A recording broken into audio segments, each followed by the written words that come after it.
أعوذ بالله من الشيطان الرجيم. بسم الله الرحمن الرحيم. ولما فصلت العير قال أبوهم إني لأجد ريح يوسف لولا أن تفندون قالوا تالله إنك لفي ضلالك القديم فلما أن جاء البشير ألقاه على وجهه فارتد بصيرا قال ألم أقل لكم إني أعلم من الله ما لا تعلمون قالوا يا أبانا استغفر لنا ذنوبنا إنا كنا خاطئين قال سوف أستغفر لكم ربي إنه هو الغفور الرحيم. نننی درس کی انشاءاللہ العزیز سورۃ یوسف پارہ نمبر 13 رکوع نمبر 11 آیات نمبر 94 95 96 97 98 پنځه آیاتونه چې نو هغه ویل کېږي د حضرت یوسف علیه السلام قصه روانه وه. کله چې یوسف علیه السلام چې نو د هغه ځای نه خپل پلار ته کمیس راولېږلو، نو دا کمیس چې کله راوړلو په دغه وخت کې نو هغه د یوسف علیه السلام مشر ورور یهودا نو د هغه دا خبر وکړله چې ما د خپل پلار له چې نو هغه د غم کمیس ما وړو. کله چې هغه مونږ په صحرا کې کوی تارتاو کو او بیا مو هغه کمیس راواغسته او په نو مسخا کړلو، نو هغه کمیس ما وړو زما د وجې نه زما پلار چې نو هغه خفه شو، نو اوس دا د خوشحالۍ د زیرې دا کمیس دا به هم زه په خپله وړم. حضرات تفسیر کې لیکلي دی په دې کمیس کې چې نو هغه ډېر د دې کمیس کې چې نو هغه څو پیرې چې نو هغه عجایبات وشولو.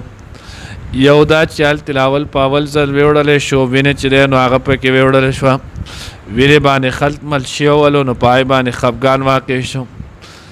دویم بیا د هغې نه وروستو چې کله د یوسف علیه السلام چې نو هغه زلیخې سره نو چې کله د زلیخې سره و د هغې چې نو هغه یوسف علیه السلام رانیولو، نو کمیس ته لاس کو چې د یوسف علیه السلام کمیس وشلېدلو.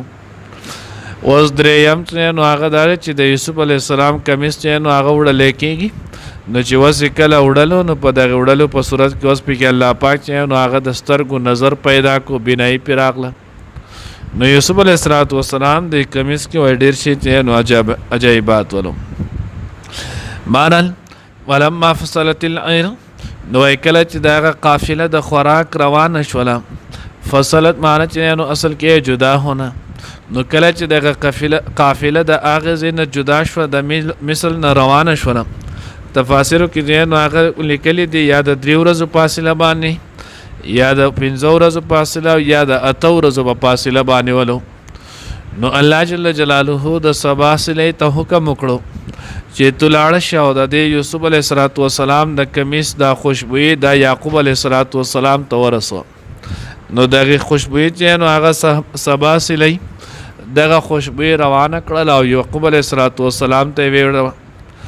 نو یعقوب علیه السلام باندې چې کله دغه صلې د هغې د خوشبو د کمیس ولګوله، نو یعقوب علیه السلام فرمایل انی لاجد ریح یوسف لولا ان تفندون، که چېرته تاسو ما ملامته کوئ نه او ما ته داسې نه وایه چې ستا په عقل کې فطور راغلی دی، نو ما باندې د یوسف علیه السلام د کمیس چې نو هغه خوشبویي لګي. اوس دې ځای کې حضرات چې نو هغه لیکي دې کې څو خبرو پته ولګېده. اولنۍ خبره دا چې معجزه دا د الله جل جلاله چې نو هغه په اختیار سره کېږي، د معجزې صادرېدل دا د پیغمبر په اختیار کې نه. کله چې الله وغواړي نو د خپل پیغمبر په لاس باندې خارق العدد شي چې نو هغه څه کې ظاهر کې دې ته ویل کېږي معجزه، خو پیغمبر په خپل تر باندې په خپله معجزه په خپل اختیار چې نو هغه نه ظاهرولی شي او نه په هغې باندې چې نو هڅه کولی شي. کنه دې نه مخکې یوسف علیه السلام بذات خودو د کنعان په کوی کې موجود ولو، خو چې الله نه وه غوښتلې نو یعقوب علیه السلام ته خو محسوس کېدل غټه خبره، خو هغې طرف ته ذهن هم نه تللو. خو چې اوس کله الله پاک وغوښتله نو اوس دومره لرې دی، وجود نشته، وجود سره لګېدلی کمیس چې نو د هغې خوشبویي پرې لګي، نو دې ته ویلی کېږي معجزه. دویم چې نو هغه دا معلومه شوله چې د غیب او علم دا صرف او صرف د یو الله سره دی، د پیغمبر سره د غیب او علم نشته. د غیب او د علم خاصیت دا د الله د ذات سره خاص دی، د مخلوق کې د اچا سره چې نو هغه نشته. لکه څنګه چې دې کې نو هغه د قشولو چې دالته په کوی کې کنعان په کوی کې یوسف علی السلام او نو یعقوب علیه السلام ته پته نه لګیدله او وس دومره لري نه چې نو هغه د میلونو په فاصله بعض تفاصیل لیکلي تقریبا 200 میله چې نو هغه فاصله کې ولو 200 میله فاصله نه چې نو هغه په خوشبو لګي او محسوسي او پته ورته لګي چې یوسف ژوند دی، دغه د وجود خوشبو چې نو هغه را روانه ده. نو دا د علم غیب دا د الله سره دی، مخلوق سره علم غیب نشتی. کنه نو مخلوق ته خپل پته هم نه لګي. حضور علیه السلام یو پیر چې نو هغه د منځ کولو نو چې کله منځ کولو نو په هغه وخت کې دومره ډیر چې نو هغه د آبادیان دا نه وي او د شګې چې نو هغه ځمکې بارانونه داسې بنول نو پیزار کې چې کله پیزار پاکې لاره کوڅه مانځي پیزار کې منځ کولی شي، خو اوس نن سبا نه ګورئ. نو په هغه وخت کې چې نو هغې کوله کول نو حضور علیه السلام پیزار چې نو هغه په خپل مانځه کې یو دم پیزار وباسل.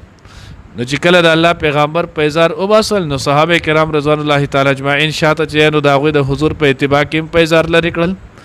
کله چې نبی علیه السلام نو هغه مونځ کړو نو ما احملکم علی هذا، تاسو ته چې نو هغه چا وی چې خپل پیزار وباسئ نو د هغوی د الله رسول مونږ ځکه وباسلو چې تاسو نو وباسل نو مونږ کېدای شي حکم راغلی. نبی علیه السلام یې نه ماته جبریل علیه السلام رالو او ماته یې ویلو چې ستا د خپې د چې نو پیزار د لاندې ستاسو د پیزار د لاندې چې نو هغه ګندګي د خپل پیزار لرې کوي.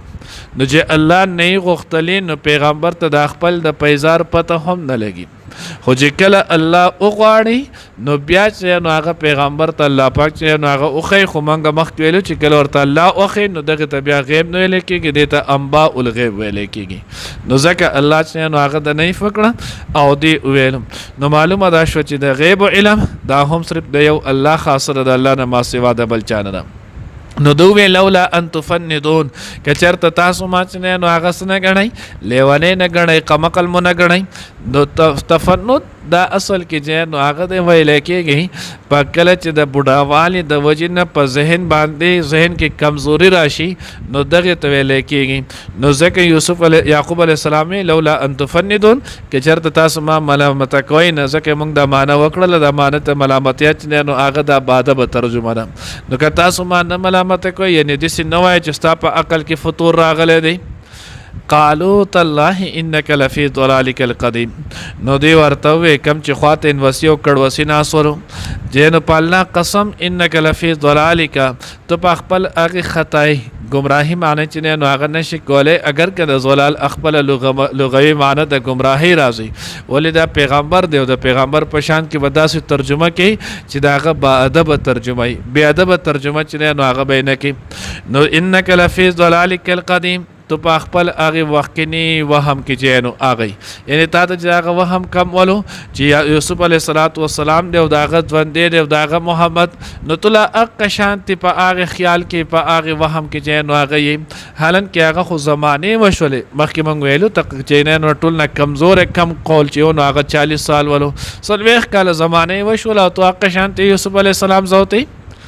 فلما ان جاء البشیر، نو کله چې رالو چې نو هغه زیر بشیر په معنی چې نو هغه د مبشر دی. یهودا هغه کمیس راوړو رالو، تفسیر خازن کې لیکلی دی وایي چې نو هغه کله راتللو نو چې څنګه ولی یوسف علیه السلام دغه کمیس ورکړلو د هغه د حق زینه او اوه ډوډۍ ورسره ولې د لارې دپاره وی د هغه اوه ډوډو کې یوه ډوډۍ نه یوه نوړۍ هم نه ده کړې او د حق زینه چې نو هغه خپیال بخپې چې نو هغه حافین حاصرا خپیال بخپې چې نو خپیال بخپې سرتور سر چې نو هغه په منډه را روان شو او را روان شو رالو وی چې خپل پلار له دا زیره چې نو هغه په منډه یې سم نو کله چې نو هغه د قرالو یهودا القاه علی وجهه او د خپل پلار په مخ هغه کمیس واچو فرتد بصیره الله وی دا غته نو نظر واپس رالو بیا چې نو هغه بینا شولو. قال الم اقل لكم اني اعلم، نو یعقوب علیه السلام ای بچو ما تاسو ته نو ویلي چې زه نو هغه پوهېږم د الله د طرف نه ما په هغه څه تعلمون چې تاسو نه پوهېږئ. یعنی ما ته هغه خوب یادو او بیا مونږ مخکې ورځو کې ویلو چې یعقوب علیه السلام په خپله هم بیا خوب لیدلو قال یا ابانا استغفر لنا ذنوبنا انا كنا خاطئین. نو دې بیا ټول ورته وې اے پلار او زمونږ د پاره د الله نه چې نو هغه مغفرت طلب کړي. الله ته چې نو وایي زمونږ چې دا کم ګناه کړی تاسو له مو تکلیف در کړی. یوسف علیه السلام مې دنه بیل کړو هغه مو کوی ته اچولو بیا آزاد سړی چې نو هغه مو خرڅ کړو. نو دا ټول ګناهونه زمونږ نه شوي دي. موږ د خپل ګناه چې نو هغه اعتراف کوو. موږ اوس بخښنه غواړو د الله نه. خو ته د الله پیغمبر یې. الله رب العزت د خپل پیغمبر دعا نه رد کوي. پیغمبر چې نو هغه مستجاب الدعوات وي. نو تاسو د الله نه چې نو هغه زما د پاره زمونږ د پاره دعا وغواړئ چې الله پاک زمونږ دغه ګناه چې نو هغه معاف کړي. نو دینه معلومه ده شوله چې د یعقوب علیه السلام دا ټول په ټوله زامن چې نو هغه مسلمانان ول. دوی کې چې نو هغه کافر نه ول. دا ټول په ټوله چې نو هغه مسلمانان ول. ځکه د خپل ګناه چې نو هغه اعتراف وکړل او بخښنه چې نو هغه غوښتله. او حدیث مبارکه کې امراضی الله پیغمبر فرمای کل بنی آدم خطاؤون وخیر الخطائین التوابون. هر انسان چې نو هغه خطاکار دی خو غوره خطاکار هغه دی چې دی الله ته توبه وباسي. قال نو یعقوب علیہ السلام سوف استغفر لكم زرد چې زو بس تاسو لپاره بخنه غواړم ربي د خپل رب نه. او زوی چې نو یعقوب علیہ السلام دغه وخت ډایرک ونه غوښتاوي چې زو بزر چې نو الله پاک نه بخنه غواړم. نو یو چې نو بعض تفاسیر لیکلي دی وجنه چې آیا دی په خپل توبه کې رښتینی دي رښتیا د توبې طلب پکشته کنه. دویم چې نو هغه دا چې ما خام نه چې نو هغه ما د شپې چې نو هغه چربانګ په ټیم کې به غواړم ځکه چربانګ ټیم کې چې نو هغه توبه قبلېږي الله پاک چې نو ما یلیق بشانه اسماني دنیا ته راځي او بیا اعلان کوي هل من مستغفر فاغفر له. څوک بخنه غوښتون کې شته چې زه د هغه بخنه وکم. بعض لیکلي دی چې نو هغه د جمعې شپه را روانه وه. نو یعقوب علیه السلام چې د جمعې په شپه ځکه جمعې شپه چې نو هغه د وخت نه مبارکه ده نو د جمعې په شپه به د لزو نو هغه بخښنه غواړم. بعض لیکلي دي چې زه به د یوسف علیه السلام نه نو هغه تپوس وکړم چې آیا یوسف علیه السلام هم تاسو بخښلي یې که نه ځکه د حقوق لباس سره تعلق ساتي. نو چې هغه درته خپل ګناه خپل نو حق بخښلی دی که نه دی. سوف استغفر نظر د چې زه بس تاسو دپاره بخښنه غواړم. نو دې وجې نه ویلی کېږي توبې حکم دا دی چې توبه فی الفور ډایرک وباسل دا فرض ده. انسان نه ګناه وشي د ګناه پسې ډایرک توبه وباسل چې نو هغه دا فرض دی. او دغه شان توبې دپاره شرایط دي. نو څلور شرطونه دي که حقوق العباد سره تعلق ساتي او که د حقوق الله سره تعلق ساتي نو بیا درې شرط دي. حقوق الله سره که تعلق ساتي نمبر 1 کم ګناه کې چې اخته دغه ګناه به فی الفور پرېږدي. نمبر 2 آینده د پاره بپوخ عزم کوي چې زه به بیا چې نو هغه دا ګناه نه کوم. نمبر 3 په خپل دغه ګناه باندې بچی نو هغه نادمه کېږي او پریشانه کېږي به ځکه حدیث مبارکه کې راځي التوبه هی الندامه. او که چېرته حقوق لباس سره تعلق ساتي نو څلورم شرط دا دی چې د چا حق وي نو هغه حق به واپس کوي او یا به د هغه نه د دغې حق چې نو هغه تلفي کوي.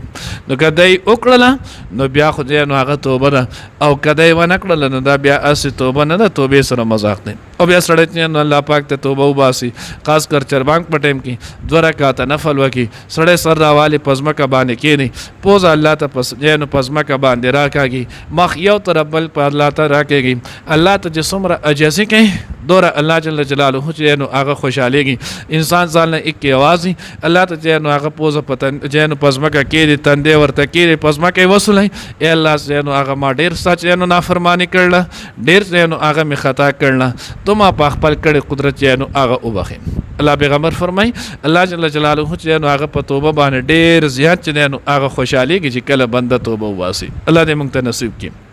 انه هو الغفور الرحیم بشک هغه الله بخون کې او مهربان دی. الله دې موږ ته صحیح پوهه نصیب کړي. ولما او هر کله فصلت العیر چې جدا شول روان شول قافله قال نو اویل ابوهم د دې پلار یعقوب علیه السلام انی لاجد بشک ز بیا ممریح یوسف ابوی د یوسف علیه السلام خوشبو د یوسف علیه السلام لولا ان تفندون کچری تاسو ما چنه نو آغا کمزور عقل والا نه غنئ. قالو نو دی اویل تالله پالله قسم انک بشک تو لفی ضلالک په خپل نو هغه ګمان وهم القدیم مخکن کې فلما بیا هر کله انجا البشیر چراغ زیر ورکون کې القاه نور وای چولو کمیس داغه علا وجهه په مخ داغه د یعقوب علیہ السلام فرتت بصیرا نو هغه شولو بینا قال نو ویلو یعقوب علیہ السلام الم اقل لكم آیا ما نو ویل تاسو ته ان بشک زو عالم پویګه من الله د الله د طرفنا ما په هغه صلا تعلمون چې تاسو په نه پویګی قالو ویلو یا ابانا ای زمونږ پلارا استغفر لنا بخنه وغواړي زمونږ د پاره ذنوبنا زمونږ د ګناهونو انا كنا خاطئین بشک مونږ یو ګناهګار خطاکار قال نو اوی یعقوب علیہ السلام سوف استغفر لكم زرد چې زب بخنه غواړم تاسو د پاره ربي د خپل ربنا انه بشک اغه الله هو الغفور الرحیم هم هغه بخون کې مهربان دی